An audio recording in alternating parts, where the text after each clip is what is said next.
Dear student, the topic of today's discussion is verification of the Demargan law. मुझे उम्मीद है कि आप इस लफ्ज़ से वाकफ़ होंगे। ये मोस्ट इम्पॉर्टेंट क्वेश्चन है जो अक्सर इम्तिहान में पूछा जाता है।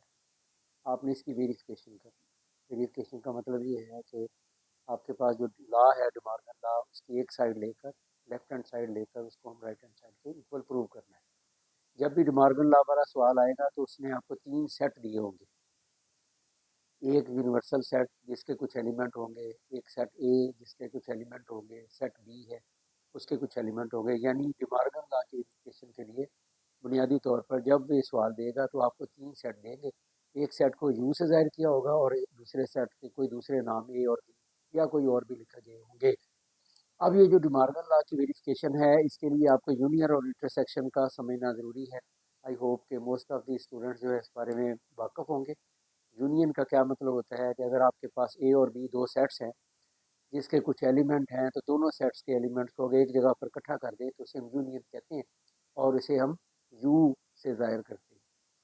सिमिलरली अगर दो सेट आपके पास हैं ए और बी और दोनों सेट्स जो हैं इसके कुछ एलिमेंट हैं, तो दोनों में जो कॉमन एलिमेंट्स हैं जो दोनों में सेट्स में मौजूद हैं उन पर मुश्तमिल सेट को हम इंटरसेक्शन कहते हैं। और इसे हम जिस तरह यू लिखते हैं, अगर हम यू को उल्टा लिखते हैं तो इस सिंबल को हम इंटरसेक्शन कहते हैं। अब ये जो सवाल है मोस्ट कॉमन है, जैसे मैंने आपको बताया है, ध्यान में आता है। तो हम देखना चाह रहे हैं कि कैसे इसको वेरीफाई करेंगे। आइए देखते हैं। ये है डिमॉर्गन लॉ। देखिए इनको हमने अप्रूव करना है। पहला जो इसका हिस्सा है आपको नज़र आ रहा है, A union B complement is equal to A complement intersection B complement. अब यूनियन और इंटरसेक्शन को तो आप समझ चुके हैं। ये कम्प्लीमेंट क्या होता है? कम्प्लीमेंट एक ऐसे सेट को कहते हैं जो हमें यू से माइनस करके हासिल होता है। यानी जब भी किसी चीज़ का कम्प्लीमेंट निकालेंगे तो उस सेट को यू में से आप माइनस कर दें। तो अभी डिटेल में आपको पता चल जाएगा कि इसको किस तरह करते हैं। सपोज़ कर लें हमारे पास सेट्स हैं। यू हमारे पास यूनिवर्सल सेट है जो हमें दिया हुआ है। सपोज कर लें जिसके अर्कान है 1 2 3 4 5। कोई सेट ए है जिसके एलिमेंट हमारे पास हैं, सेट ए के एलिमेंट्स हमारे पास हैं 1 2 5, 1 2 एंड 5। सिमिलरली कोई हमारे पास बी सेट है, सेट बी, इसके एलिमेंट्स हमारे पास जो दिए गए होंगे आपको, वो सपोज कर लें कि हमारे पास 4 एंड 5 है। अब देखिए इसको हमने प्रूव करना है। तो उसको प्रूव करने के लिए हम पहले लेफ्ट हैंड साइड ले लेंगे। लेफ्ट हैंड साइड क्या है? लेफ्ट हैंड साइड ये हमारे पास A union B whole complement. इसको पहले हमने सॉल्व करना है और उसको जो आंसर निकलेगा वो दूसरी तरफ वाला इसके बराबर जो हम निकलेगा तो हमारा ये प्रूव हो जाएगा। इसके लिए पहले हम निकालेंगे A union B. Set A हमारे पास है जिसके अरकान है 1 2 और 5, ये हमने लिख लिए। यूनियन सेट बी के अरकान हमारे पास कौन कौन से हैं? 4 एंड 5, ये भी लिख लिए। ए यूनियन बी, मैंने अभी आपको बताया कि यूनियन में हम ऐसे अरकान लेते हैं जो दोनों सेट्स को इकट्ठा करने से हासिल हो। अब इनको हम इकट्ठा करें तो क्या उनसे अरकान बनेंगे? 1 2 4 और 5, ये यूनियन। अब हमने क्या निकालना है? ए यूनियन बी तो हमने निकाल लिया। अब हमने ए यूनियन बी का कम्प्लीमेंट लेना है। तो कम्प्लीमेंट लेने के लिए जैसे मैंने कहा, तो ए यूनियन बी कम्प्लीमेंट कैसे निकलेगा? हम यू में से ए यूनियन बी को माइनस करते हैं। यूनिवर्सल में से कम्प्लीमेंट जब भी निकालना है, यूनिवर्सल में से उस सेट को माइनस कर देना। अब हम निकालना चाहते हैं ए यूनियन बी कम्प्लीमेंट, तो ए यूनियन बी को यू में से हम माइनस कर देंगे। कैसे माइनस करेंगे देखिए ज़रा। ए यूनियन बी कम्प्लीमेंट, पहले यूनिवर्सल सेट लिख लेंगे जो हमें दिया हुआ है 1 2 3 4 5 माइनस ए यूनियन बी हमें दिया हुआ है जिसके अरकान है 1 2 4 5।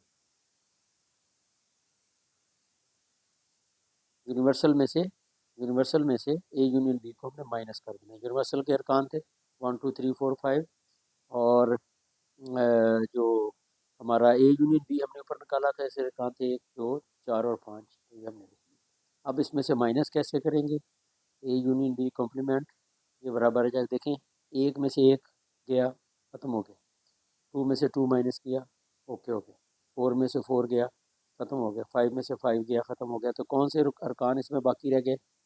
1 में से 1 को माइनस कर दिया, 2 में से 2 को माइनस कर दिया, ये से ये भी एलिमेंट ख़त्म हो गया, 4 में से 4 को माइनस कर दिया, 5 में से 5 को। इसके अलावा कौन सा एक रुकन रह जाता है इसमें? 3 रह जाता है। तो हमारे पास एक साइड आ गई ए यूनिट बी कम्प्लीमेंट, कौन सा रुकन आ गया हमारे पास? 3 आ गए, एक साइड हमारे पास निकल आई। अब हमने क्या करना है? अब हमने दूसरी साइड को देखना है, और दूसरी साइड हमारे क्या पास थी? A complement intersection B complement. अब हमने ये निकालना है। इसके लिए अब हम यहाँ लिखेंगे कि राइट हैंड साइड क्या है? Right hand side A complement intersection B complement, ये हमने प्रूव करना है। अब अभी आपको मैंने जैसे बताया कि कम्प्लीमेंट जब भी निकालते हैं तो क्या करते हैं? यू में से माइनस करते हैं। लिहाजा ए कम्प्लीमेंट ये हमारे पास आ जाएगा यू माइनस, यू में से ए को हमने माइनस कर लिया। ठीक है जी। तो ए कम्प्लीमेंट मालूम करने के लिए यू हमारे पास जो पहले दिया हुआ था, क्या था यू हमारे पास? 1 2 3 4 5। तो यहाँ यू हम लिख लेंगे 1 2 3 4 5। ये हमारे पास यू था माइनस ए एलिमेंट कित कौन सा है जी? ये एक एलिमेंट हमें दिया हुआ है, 1 2 और 5। तो एक ऐसा जगह पे हम लिख लेंगे 1 2 और 5। अब ए कम्प्लीमेंट बराबर हमारे पास क्या आ जाएगा? देखें, एक में से एक गया, ख़त्म हो गया, दो में से दो ख़त्म, 5 में से 5 ख़त्म। तो इसमें कौन से एलिमेंट रह गए? 2 रह गए, एक 3 और एक 4। ये हमारे पास ए कम्प्लीमेंट है। ये हमने ये हम साइड निकाल रहे हैं, A complement intersection B complement. A complement हमने ये निकाल लिया, जिसके अरकान हमने कैसे निकाला? ए कम्प्लीमेंट यू में से ए को माइनस कर, तो माइनस किया तो 3 और 4 हमारे पास एलिमेंट्स आ गए। अब हमने क्या निकालना है? हमने बी कम्प्लीमेंट निकालना है। तो ए कम्प्लीमेंट तो हमने निकाल लिया, अब क्या निकालना है? B complement. तो बी कम्प्लीमेंट कैसे निकालेंगे?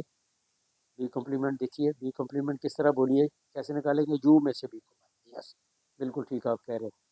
बी कम्प्लीमेंट निकालने के लिए यू में से बी को माइनस कर देंगे। तो कम्प्लीमेंट जब भी हमने निकालना है यू में से उस चीज़ को माइनस कर देना है। बिल्कुल ठीक, आप सही समझ रहे हैं। बी कम्प्लीमेंट बराबर आ जाएगा यू। यू हमें ये दिया हुआ है, ये देखिए कौन से अरकान है? 1 2 3 4 5। तो यू की जगह पे यहाँ, इस यू की जगह पे यू के अरकान हम लिख लेंगे कितने, कौन से? ये 1 2 3 4 और 5 माइनस बी। बी हमें क्वेश्चन में दिया हुआ है, कौन से अरकान है बी के? 4 5। तो यहाँ हम बी के अरकान लिख लेंगे, क्या लिखेंगे? 4 और 5। अब देखिए, अब फिर हम माइनस करेंगे, जो दोनों में है वो छोड़ देंगे। अब 4 4 में से माइनस हो गया, 5 5 में से हो गया, तो बाकी कौन से रह गए? 1 2 3।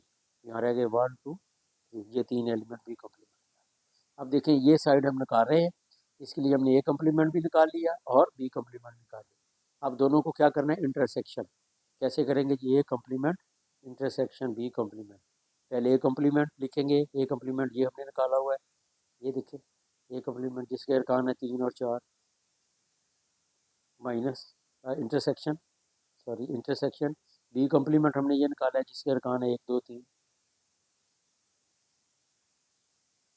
A complement intersection B complement. अब इंटरसेक्शन में क्या करते हैं? हम इंटरसेक्शन में हम करते हैं कि जो दोनों में है वो लिखते हैं। अब ये सेट, एक सेट ये है, एक ये है, कोई ऐसा रुकन है जो दोनों में है? कौन सा है? 1 है? नहीं, 1 भी नहीं है। 2 दोनों में नहीं। कौन सा ऐसा एलिमेंट है जो दोनों में है? वो 3 है। तो ये 3 हमारे पास आ गए।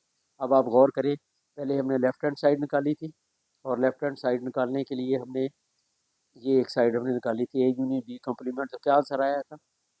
3, एक रुकन आया था सिर्फ। दूसरी साइड हमने ये राइट हैंड साइड निकाली, उसको हमने प्रूव किया, तो आंसर क्या आया? वही 3। इसका मतलब ये हुआ कि left hand side is equal to right hand side. इस तरह से हमने इस डिमॉर्गन के कानून को, पहले कानून को, इसको, ये दो हिस्से हैं इस कानून के, ये पहला कानून हमने प्रूव कर। अब दूसरा कानून भी इसी तरह से, पहले ए और बी का यूनियन करेंगे, जो जवाब आएगा उसको यू में से माइनस कर देंगे, वो कम्प्लीमेंट बन जाएगा। इस तरफ जब लेंगे तो पहले ए कम्प्लीमेंट निकालेंगे, फिर बी कम्प्लीमेंट निकालेंगे, फिर दोनों को यूनियन कर देंगे, तो इस साइड का जवाब और इस साइड का जवाब दोनों का बराबर आ जाएगा, जिससे ये डिमार्गन के कानून की अप्रूव हो जाएगा। तो आज स्टूडेंट्स, अभी मेरा वो स्टैंड नहीं पहुंचा और माइक भी नहीं पहुंचा, तो अभी इसीलिए ये आपका वीडियो भी हिल रही है और इसकी क्वालिटी शायद अच्छी ना हो, लेकिन बहरहाल उम्मीद है कि आपको ये डिमार्गन्स लॉ समझ आ गए होंगे। तो आपसे ये गुजारिश है कि अभी इसको आप एक दफ़ा सॉल्व कर लें, अपनी बुक में से देख के प्रैक्टिस कर लें, ताकि आपके अंडरस्टैंडिंग हो जाए। तो इंशाल्लाह कल मज़ीद वीडियोज़ और अच्छी, म्यारी और बाकायदा तरीके से आपको भेजेंगे, जिसमें पिक्चर जो है हिले भी ना और आवाज़ साउंड से आपके पास पहुँचे। तो कल हम जो है ना प्रोपोर्शन देखेंगे और प्रोपोर्शन की टाइप्स देखेंगे और प्रोपोर्शन की टाइप्स देखने के बाद फिर हम उसके सवालात भी 4-5 करेंगे, तो इंशाल्लाह आपको समझ आ जाएगी। ओके जी, थैंक यू वेरी मच।